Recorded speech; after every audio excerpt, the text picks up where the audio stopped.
Welcome to Mind Sherlock. Today's case hides its truth in the smellest corner.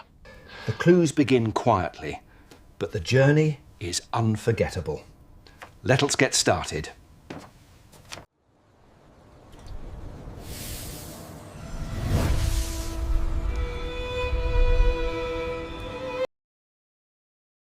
Some ghosts are not born of death, but of guilt that refuses to sleep. It begins in the quiet heart of London, where a trembling clockmaker swears that something breathes beneath his cellar floor. And Holmes, with his calm precision, must uncover whether it is man, machine, or conscience itself that haunts the house. Where are you tuning in from, and what time is it? Let me know in the comments. The hour is set, the clock is ticking. Let us follow the sound into mystery. It was upon a dreary October twilight that I found myself once again in our familiar sitting room at Baker Street, the fog pressing like a living curtain against the window panes. The fire glowed a deep orange in the grate, and Holmes, his long, lean figure bent over a retort and a clutter of glass instruments, was engaged in some delicate chemical experiment that filled the room with a faint, acrid scent.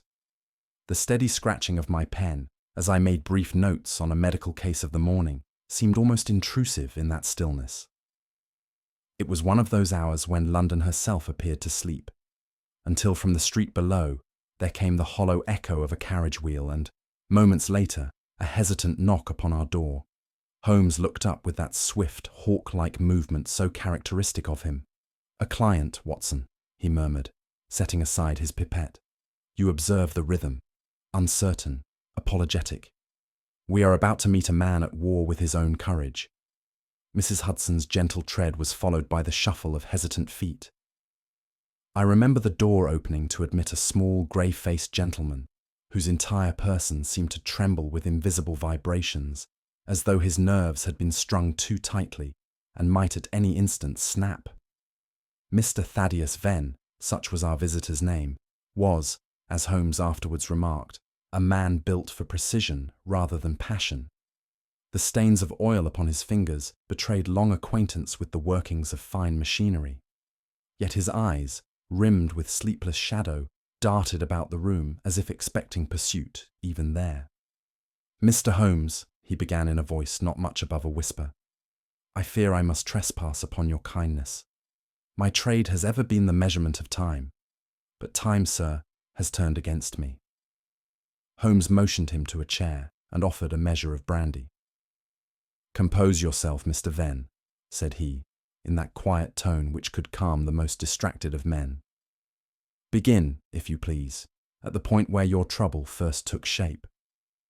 The clockmaker clasped his hands together tightly, the knuckles whitening. "It began 3 nights ago," he said. "Each night at the stroke of 12 I hear it. First a ticking from below, faint but regular. Then a whisper follows, low and close, though no soul stands near. The sound swells until it is like a sigh, human, but not human." His voice broke upon the word. "I have searched every corner of my shop, every gear and pendulum, and yet I find nothing. There is no clock in that cellar, Mr. Holmes. None. And still, it ticks." The effect of his recital upon me was most curious. I confess the image of that lonely man, surrounded by hundreds of obedient mechanisms, haunted by one rebellious ghost among them, sent a cold thrill through my blood. Holmes, however, regarded him with an expression of mingled interest and faint amusement. "A ghost punctual to the minute," he observed dryly. "You must forgive me, Mr. Venn, if I consider that peculiarity suggestive rather than supernatural." "But I have heard it, sir," Venn cried. "Heard it with these ears, felt it beneath my feet. My uncle died in that house, alone and at midnight." Holmes leaned forward, his eyes glittering. "Your uncle, you say? And this haunting began soon after his death?" "No, no," Venn replied. "Years have passed since then. Only now has the sound returned." Holmes nodded slowly, steepling his fingers. "Then we are concerned less with the past than with the present mechanism of fear. Tell me, Is the cellar accessible to any save yourself? Venn shook his head. None, save my niece Clara and my apprentice. Both swear they have heard it too. Curious, murmured Holmes. You speak of a cellar. Describe it to me. The arrangement, the flooring, the materials used. Spare no detail, I beg of you. Under Holmes's gentle but relentless questioning, the man's trembling gradually yielded to precision. He spoke of the flagged stones, the narrow steps leading down from the workshop, the air heavy with oil and dust. Holmes's pencil moved swiftly across his notebook, noting times, intervals, and the rhythm of the mysterious ticking. At length Venn rose, visibly steadier. Mr. Holmes, he said, I beg you to come tonight. I cannot face another hour of darkness alone. Whatever is down there, mortal or otherwise, I feel it will drive me from my senses. Holmes stood, his features alive with the suppressed excitement that only a puzzle of the mind could awaken in him. You shall not face it alone, Mr. Venn, he replied. Watson and I will accompany you. A ghost that keeps regular hours. Ah, that is a phenomenon worth our attention. 11 o'clock, you said. We shall be there before midnight strikes. As the door closed behind our visitor, the last of the fog curling in after him, Holmes turned to me with that faint smile I had come to recognize as the herald of adventure. There, Watson, said he, refilling his pipe. We have before us a ghost obedient to the laws of precision, a rare spirit indeed. Let us see, before the night is out, whether time itself has conspired to deceive an honest clockmaker. And with that, the fire crackled anew. The fog thickened against the glass, and I knew that another case, strange, human, and inevitably tragic, had found its way to 221B Baker Street. The fog lay heavy upon London that night, coiling about the gas lamps and muffling the clatter of hooves as our cab wound its way through the narrow arteries of the city. I remember the rhythmic creak of the wheels and the smell of damp leather mingling with coal smoke, while my companion sat opposite me in uncharacteristic silence. Holmes's chin rested upon his clasped hands, his gaze turned inward, and the faint gleam of the street lamps played over his sharp, hawk-like features. He had not spoken since we quitted Baker Street, and though I had grown accustomed to these long intervals of reflection, there was something unusually intense in his abstraction that evening. I ventured at last a remark upon the peculiar nature of our case, but Holmes merely inclined his head slightly, murmuring, Clerkenwell, Watson, a district where time is both made and murdered. Let us see which fate has overtaken it tonight. Our driver drew up before a row of shuttered shops, their facades dimly visible through the shifting mist. A faint mechanical chorus rose above the hush of the street, the mingled ticking, chiming and whirring of countless clocks marking their several hours. Holmes alighted first, his tall figure half lost in vapour, and I followed him into the narrow entry of Mr. Venn's establishment.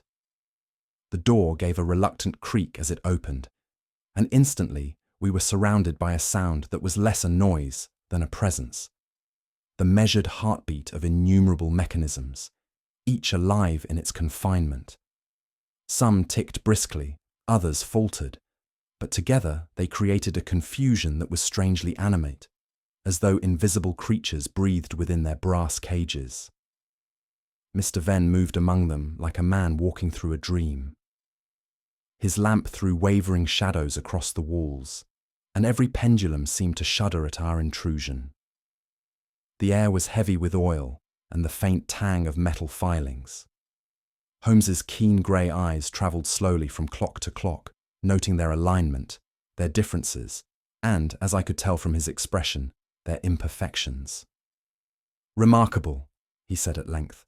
Here time has neither unity nor peace. Each moment quarrels with its neighbour. The little man bowed his head. They were all in harmony once, Mr. Holmes. Since the noises began, nothing keeps its proper rhythm. I set them right each day, but by midnight the chaos returns. Holmes made no reply. He crossed to the workbench where cogs and half-dismantled escapements lay among curled filings of brass. A layer of fine dust covered the surface, except where nervous fingers had disturbed it. He ran a forefinger lightly along the grain. You have not worked here for some days, he observed. I cannot bring myself to stay after dark, Venn admitted. Something in the cellar calls up to me. I feel it even now, beneath our feet. At that moment, a faint metallic chime sounded, delicate, hollow, and unmistakably from below. Venn started violently, clutching at the counter. I saw Holmes tilt his head, listening not with the ear alone, but with the entire precision of his being. No ordinary echo, he murmured. There is vibration in the floorboards. He stooped and pressed his palm flat against the timber. The boards trembled faintly under his touch. A steady, regulated pulse that continued long after the chime had faded. Do you perceive it, Watson? He asked softly. A rhythm too deliberate for accident. The whole house seems to beat, as though time itself had grown weary of silence. Venn made a choking sound. That is the very thing. It comes and goes at the same hour, always measured, always patient, like something waiting. Holmes's eyes had brightened with that peculiar light which signalled the birth of deduction. My dear sir, said he, rising to his feet, you may console yourself with the knowledge that no spirit ever possessed such exquisite punctuality. There is, I believe, a mind and a hand behind your phantom, one that understands both fear and engineering. He paced once across the narrow shop, then paused before the cellar door. The handle was cold to the touch, and the wood about the lock bore faint scratches. Locked, he observed, and wisely so, perhaps, for now we shall not intrude. Then you believe, Venn began. I believe, Holmes interrupted, with that faint, ironic smile which so often preceded revelation, that ghosts seldom trouble themselves to wind their own machinery. Someone, my good Watson, has wound this one very carefully indeed. With that, he extinguished his lantern and motioned for us to depart. As we stepped once more into the fog-drenched street, the overlapping tick of 100 clocks faded behind us until it seemed the whole of Clerkenwell had fallen still, as though the city itself were holding its breath. Holmes turned up his collar and said in a tone of quiet satisfaction, We have glimpsed the outline of a most singular deception. Let us see if, by patient inquiry, we can set the hands of this mystery to their proper hour. The room into which we were shown bore that curious air of both habitation and neglect which speaks of a mind too anxious to order its surroundings. The curtains were drawn, though daylight still pressed faintly against them, and the smell of polish and dust hung in the air like the residue of former care. A small lamp burned upon the mantel, its glow touching the face of Miss Clara Venn, who rose from a low chair to greet us. She was a woman of perhaps 28, delicate in frame and pale of countenance, with an expression that seemed perpetually poised between composure and collapse. Her hands were folded tightly together, yet they trembled despite her efforts at restraint. My uncle is resting upstairs, she said in a voice soft and tremulous. He grows weaker by the day, though I pray your visit may relieve him of this dreadful fancy. Holmes inclined his head. We shall do what reason allows, Miss Venn. Fear, when left unexamined, tends to multiply in the dark. Perhaps we may shed a little light. She smiled faintly at that, though her eyes moved nervously toward the stair, as though expecting her uncle's voice to call out at any moment.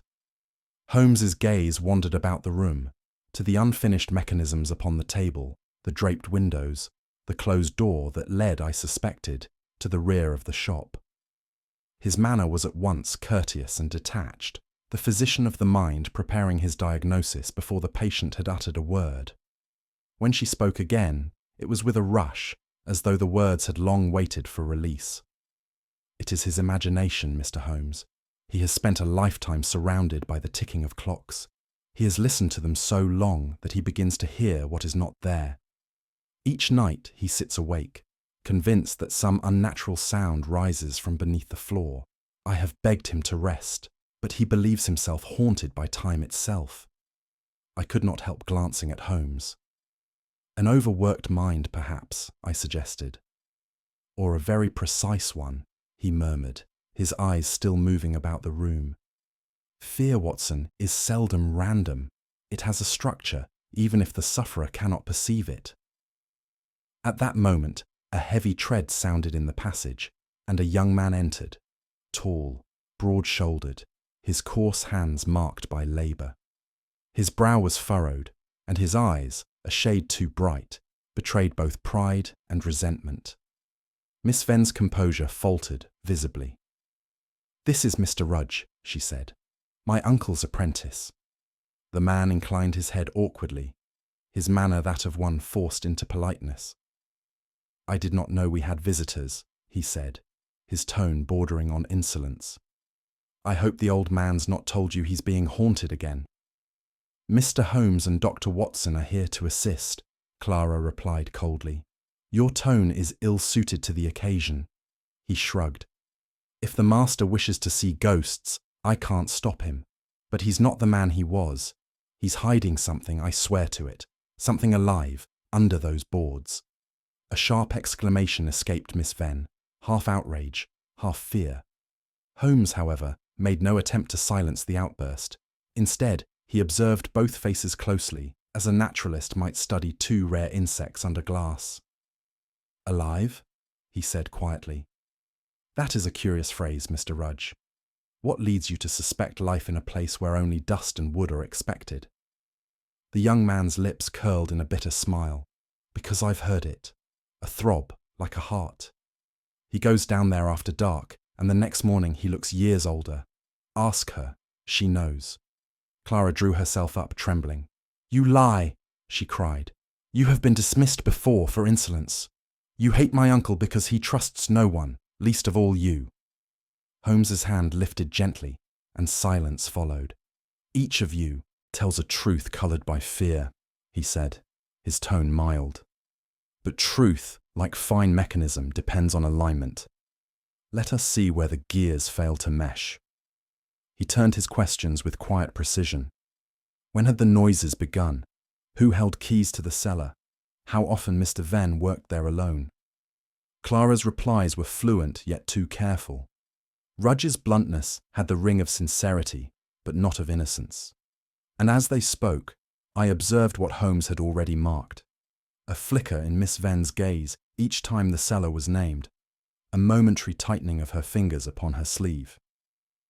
Holmes leaned back at last, his expression unreadable. "You have been of great assistance," he said pleasantly. "I think Dr. Watson and I have seen enough for one evening."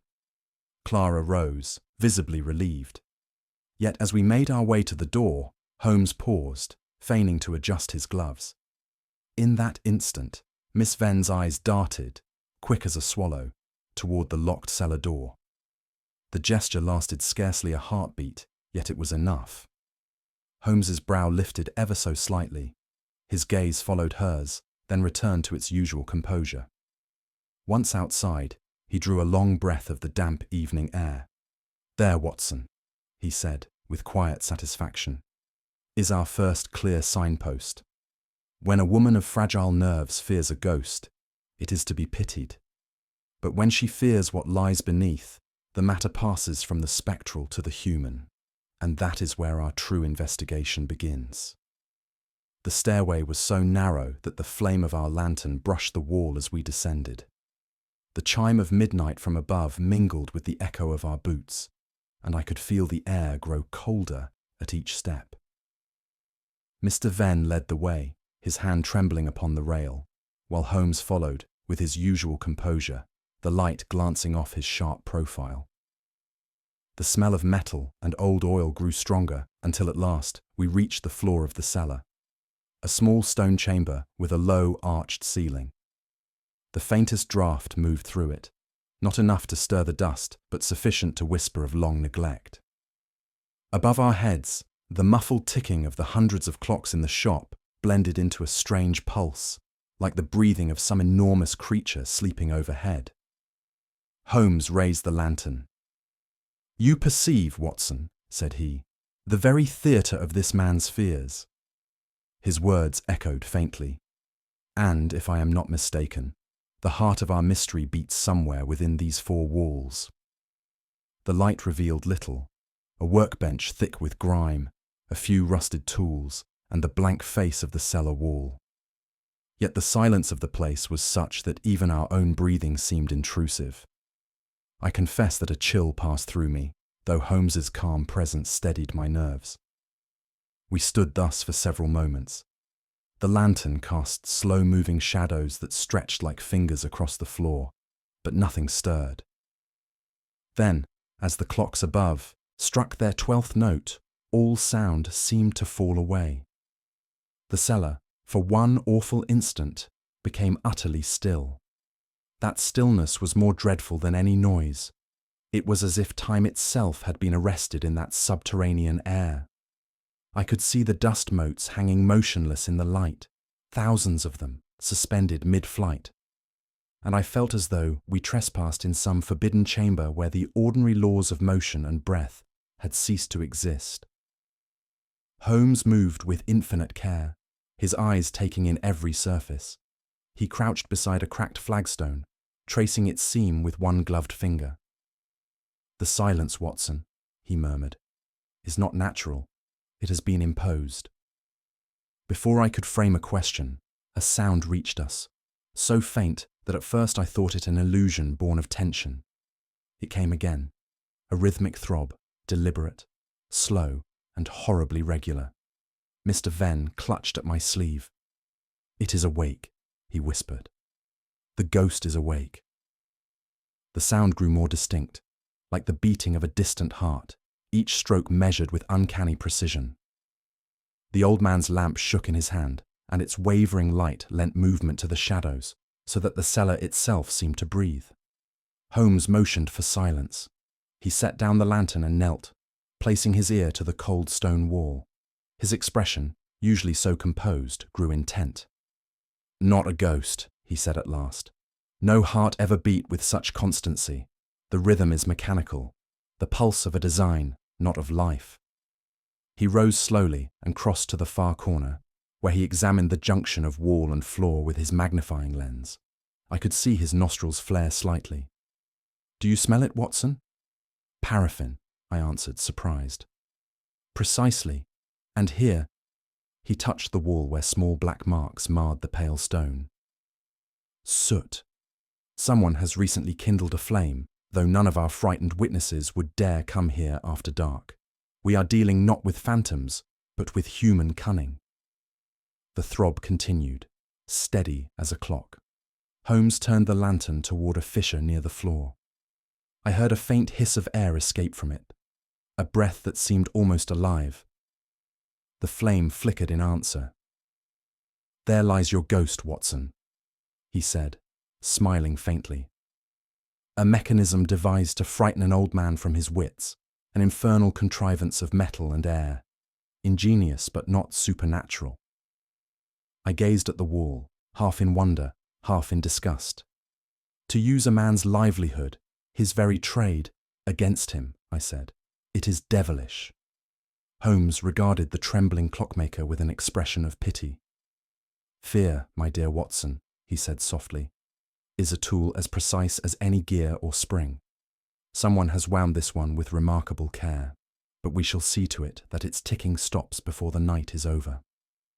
And as he spoke, the rhythmic pulse began once more, measured, unrelenting, the cold heartbeat of deceit hidden within the breathing cellar.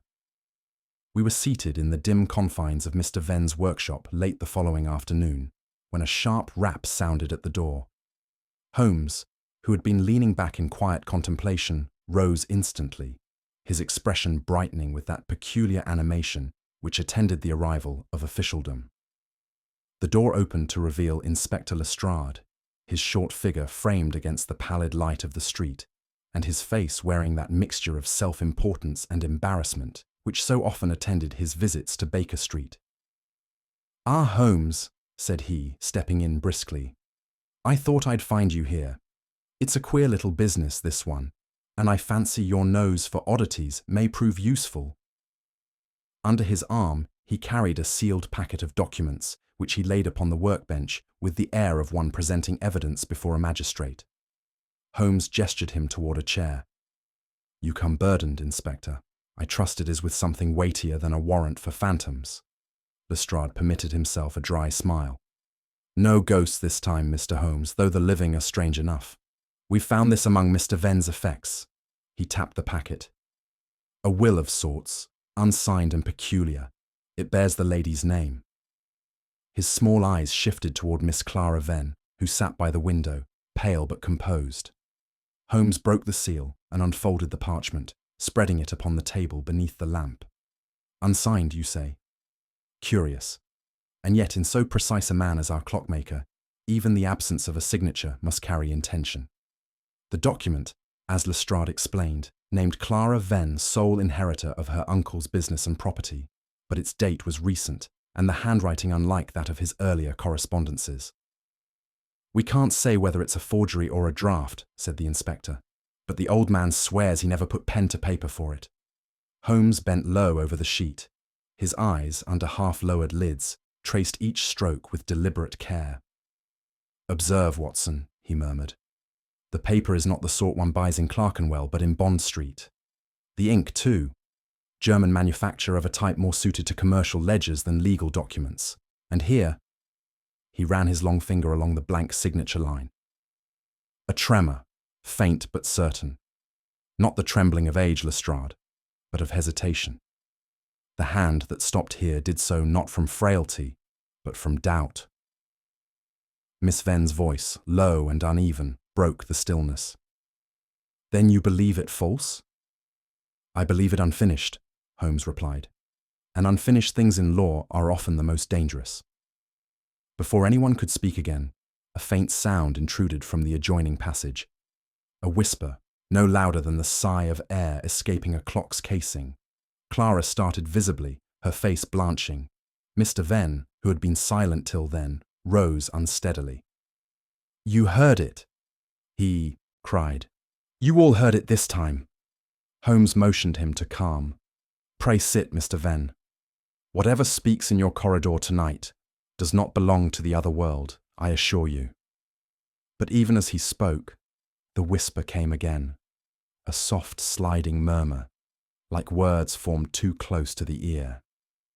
Lestrade glanced sharply at the door, while Clara pressed a trembling hand to her throat.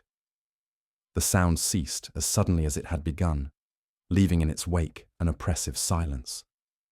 Holmes's face was expressionless. He waited a full minute before turning to Mr. Venn. Does this visit coincide with the hour at which you hear your ghost? The old man nodded weakly. Then we may regard it as a rehearsal, said Holmes quietly. A deliberate act meant to impress upon you the certainty of your own madness. He drew a slow breath, his tone taking on that calm authority I had heard so often when truth hovered on the edge of revelation. There is no ghost here, Lestrade. There is method. Someone wishes to break this man's mind by degrees, to persuade him that he hears what no one else can, until his reason yields altogether. Once that is accomplished, the unsigned will become an inheritance, and the matter is closed by natural cause. Lestrade gave a low whistle. You think the lady... Holmes raised a hand. I think nothing, I observe. His gaze, keen and unwavering, turned upon Miss Venn. She met it with wide eyes, her lips parting in protest. Mr. Holmes, I swear I have done nothing. But even as she spoke, his eyes dropped for an instant to her sleeve. Your protest may be honest, he said softly, but ink does not stain itself. Following his glance, I saw upon the edge of her cuff a small, bluish smear, faint, yet unmistakable. She looked down, saw it too, and gave a cry that was neither confession nor denial, only the sound of despair escaping pride. Holmes's tone remained grave, not accusatory. There, Watson, he said at last, lies the tragedy of our craft. We chase not evil spirits, but human frailty, and it seldom hides its hand as cleverly as it imagines. Clara sank into her chair, her face turned from us. Lestrade, for once, found no words.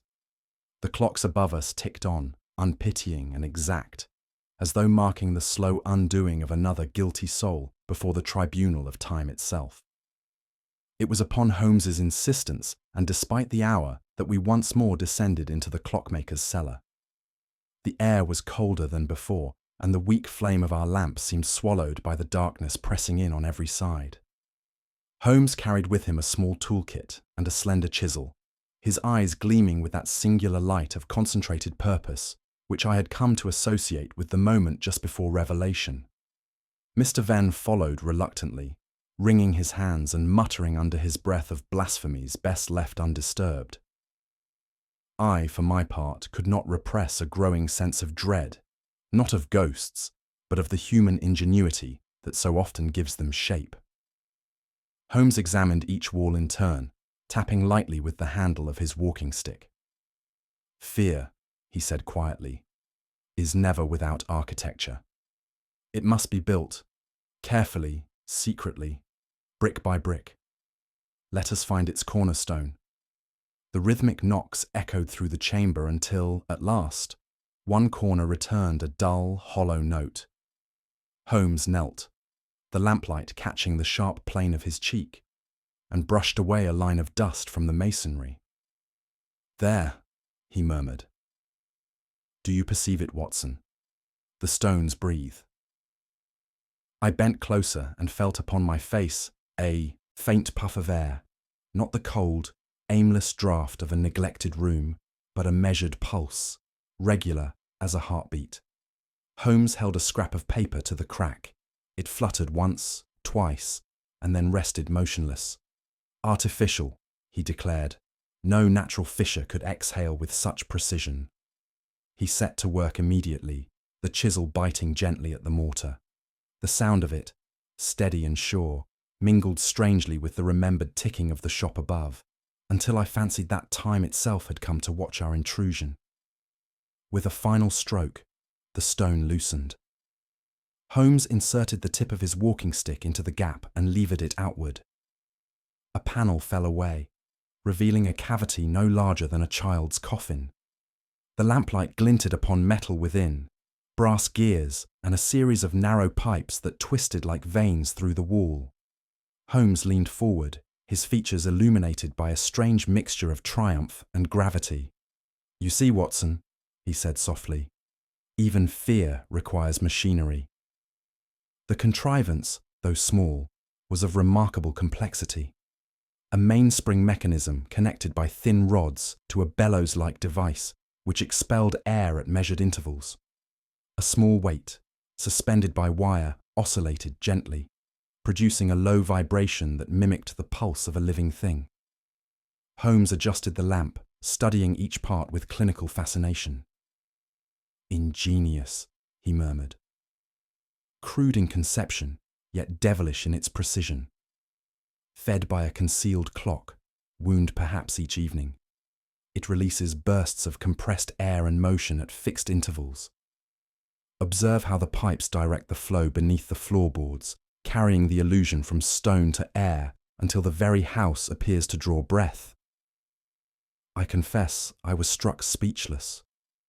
Mr. Venn, however, sank to his knees, whispering a prayer of both relief and terror. "Then it was not madness," he cried. "Not my mind, but the house itself." Holmes closed the panel gently, his expression unreadable. "Not the house, Mr. Venn, merely the hand of one who understood how to turn your trade against you, to make a clock that imitated life. What more fitting torture for a man who has spent his own among timepieces?" He straightened, brushing dust from his sleeve, and for a moment his eyes softened. "There is artistry here, Watson. Wicked, yes, but art all the same. The intellect that constructed this device knew not only the language of mechanics, but of terror. It is one thing to craft a machine that measures hours, another to fashion one that measures fear." The air in the cellar grew still. The faint vibration dwindled, and the contrivance gave a final, reluctant sigh before falling silent. I could hear my own heart then. A reminder that life's true ticking cannot be mimicked by steel. Holmes turned away from the wall, extinguishing the lamp's flame, until only the faint gleam from above marked our way. As we climbed the steps, I found myself speaking low, almost to myself. To think that such cruelty can be engineered, wound like a watch, set to torment. Holmes paused upon the threshold. Cruelty, my dear Watson, is seldom spontaneous. It requires structure, a mind that arranges fear as another man arranges gears. He looked back once into the darkness, his voice echoing softly. Terror, after all, is but the clockwork of guilt set ticking. And with that quiet pronouncement, we left the cellar behind us, the last breath of the machine fading into silence, like time itself holding its breath at the close of a terrible hour. The cellar had never seemed darker. We had extinguished our lamp at Holmes's request, and for nearly an hour we waited in that subterranean gloom. Our only company, the chill of the stones and the slow ticking of our own breath. The scent of oil and rust hung heavy about us, and above, the faint murmur of distant clocks filtered through the floor like the heartbeat of the sleeping house. Holmes crouched beside me, his thin figure barely distinguishable from shadow, every muscle held in disciplined stillness. He had that air of tense repose I had seen in him before moments of revelation, like a bow drawn and waiting for release. "Courage, Watson," he whispered. "We are near the last stroke of midnight. When it sounds, so too will the truth." I nodded, though my mouth was dry. The silence deepened until even the faint drip of water somewhere in the wall ceased. I became acutely conscious of every sensation, the roughness of the flagstones beneath my hand, the dull ache of my knees, the faint throb of my pulse echoing in the confines of my ear. Then the house seemed to shift, as though drawing a long, reluctant breath. A single board creaked overhead. Holmes raised one finger, and the gesture was enough. I froze where I knelt. Another sound followed, the cautious slide of a shoe upon wood, then another, lighter and measured. Someone was moving with practiced care. Holmes's face was turned upward, his eyes gleaming faintly, even in the dark. The old timbers gave a protesting sigh as the weight above them shifted. Then the muffled click of a latch disturbed the silence. We listened. The sound of soft steps crossed the shop, deliberate and unhurried.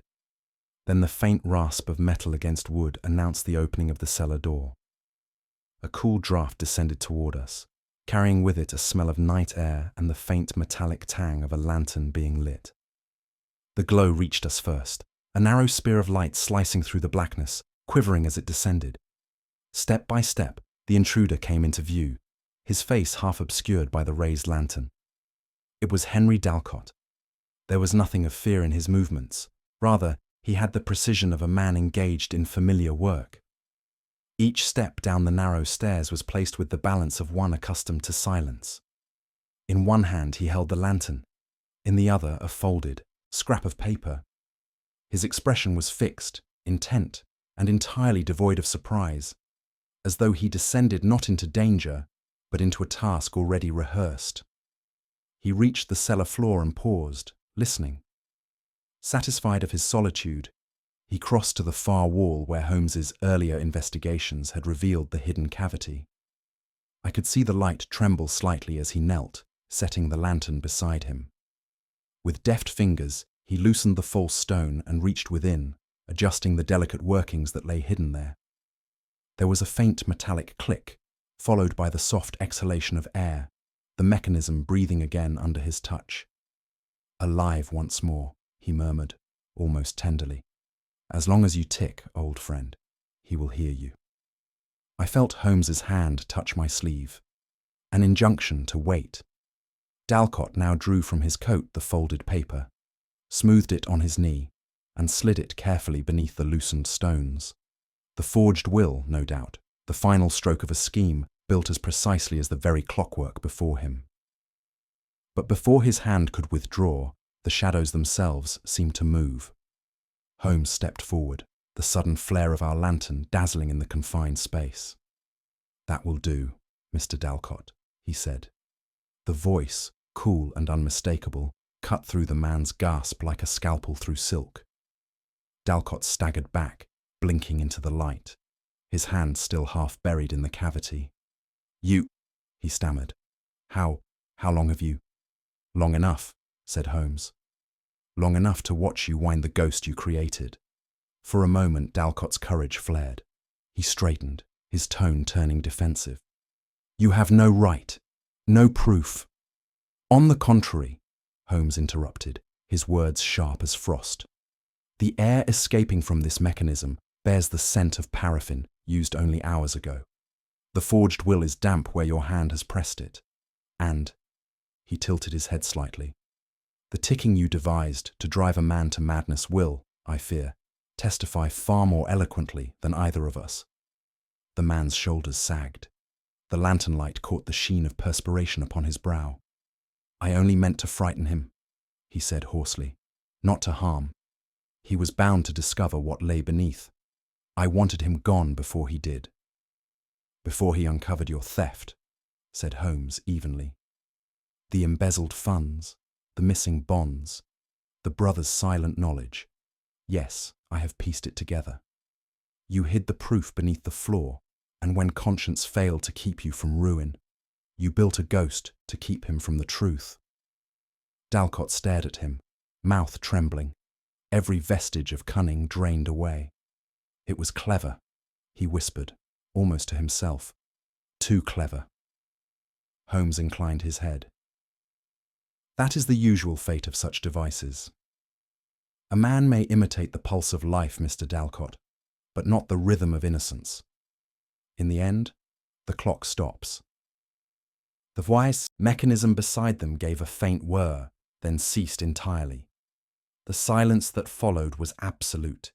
I remember the look in Dalcott's eyes, a mingling of relief and despair, as Lestrade, summoned by our signal from above, entered to take him into custody. As we ascended the stairs, Holmes paused, his gaze lingering upon the extinguished lantern below.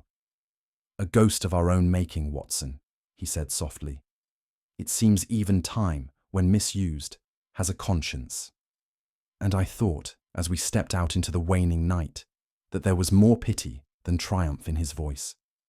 Dalcott stood motionless before the extinguished lantern, his face ashen and his fingers twitching at his sides.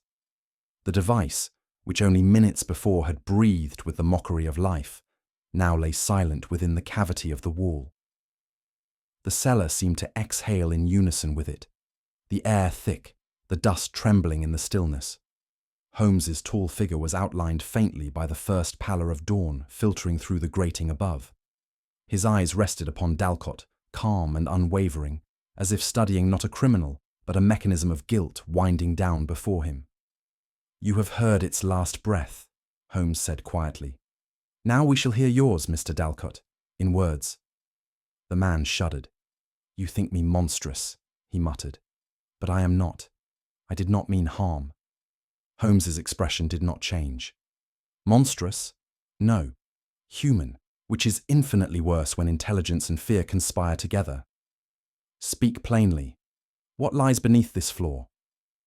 At that, the colour drained wholly from Dalcott's face. He looked down as though the very stones held his reflection. "The truth," he said hoarsely. "The truth I buried years ago." Holmes folded his arms, the faintest motion of assent encouraging him to continue. "I was clerk to Venn's elder brother, the shrewder of the two, though less kind. He trusted me with his accounts. I betrayed him." He ran a hand across his mouth, as if the words themselves had a taste of metal. "There was a shortfall. I made good use of his money, and the books made good concealment of the loss. I told myself it would be temporary, but when the old man began to suspect, I hid the records here, beneath the floor of this cellar. It was to be for a week, a month, until I could repay. But one lie begets another, Mr. Holmes, and each grows larger than the last." Holmes's gaze was sharp, but not unkind. "And the funds?" "Gone, long gone. His death spared me the gallows, but not the sentence I gave myself." Holmes inclined his head slightly. "Your punishment, then, was your own conscience, a creditor most relentless." Dalcott gave a short, mirthless laugh. Conscience? No, sir. Fear. I lived each day with the terror that someone, the brother, the apprentice, anyone, would stumble upon what I had hidden. And then one evening, years later, I learned that Mr. Thaddeus Venn had found his brother's old ledgers. He did not understand them, but I knew what they contained. I saw in his eyes that he meant to examine them closely, and so I contrived to keep him away from this place. He gestured weakly toward the wall where the mechanism lay. I told myself I only meant to frighten him. He was a man of delicate nerves. He believed in omens and whispers. It was easy to give shape to his fears. I used my skill, the only gift I had left, to build a ghost. It was a piece of irony, you see, that a clockmaker should be haunted by the ticking of time itself. His voice faltered, and for a moment the cellar was silent, save for the faint scratching of a mouse behind the stones. Holmes regarded him with that peculiar detachment which often concealed his deeper sentiments. You constructed this contrivance, this mimicry of life, to spare yourself exposure. Dalcott nodded. To spare myself the shame, to drive him from the shop before he could dig here. I never wished him harm. But when his health began to fail under the strain, when his eyes grew hollow from sleepless nights, I had gone too far to undo what I had set in motion. The ghost had outlived its master. Holmes stood for a long moment in silence, the faint light tracing the planes of his austere face. No, he said at last. The ghost never lives. It is merely the echo of a man's fear, set into motion by cowardice. You wished to silence your guilt, Mr. Dalcott, but instead you taught it to speak. You built this engine not to destroy but to deceive. And deception, however ingenious, is the twin of cruelty. You have not only stolen a man's peace, but made his terror your refuge. Dalcott lowered his head. You speak truth, Mr. Holmes, he whispered. It was fear that governed me. Even now, I can hear it ticking. Holmes turned away from him then, addressing Lestrade, who had listened in solemn quiet. Inspector, the law will find its proper measure of punishment. But remember, this was a crime of intellect misused, not of violence. See that the man is treated as such. As Dalcott was led up the narrow steps, the first rays of dawn filtered more fully into the cellar. Dust floated in the beam like minute constellations. I found myself gazing down at the mechanism in the wall, now wholly still, the parody of life extinguished. Holmes replaced the panel gently and extinguished his lamp. You see, Watson, he said, his voice low. Every man has his own clock. Some wind it with conscience, others with fear. When it runs down, we call it remorse. We stepped out into the morning, the air raw and cold after the cellar's oppression. The sound of distant carriage wheels mingled with the first sparrows calling from the rooftops. Holmes's words lingered with me as we walked toward Baker Street, and I found myself thinking how strange it is that time, which heals, exposes, and condemns, should also serve as man's most silent accomplice. For though the ghost of Mr. Venn's cellar had been laid to rest, the ticking of Henry Dalcott's conscience would, I suspected, mark its hours long after the clocks of Clerkenwell had all fallen still. When at last we returned to Baker Street, the dawn had already broken upon the city, painting the chimney pots in muted gold and grey. Holmes, who had been silent throughout the cab ride, moved with his customary precision as he hung his coat and settled into the armchair nearest the fire. I followed suit, grateful for the warmth that met us after that chill night in Clerkenwell.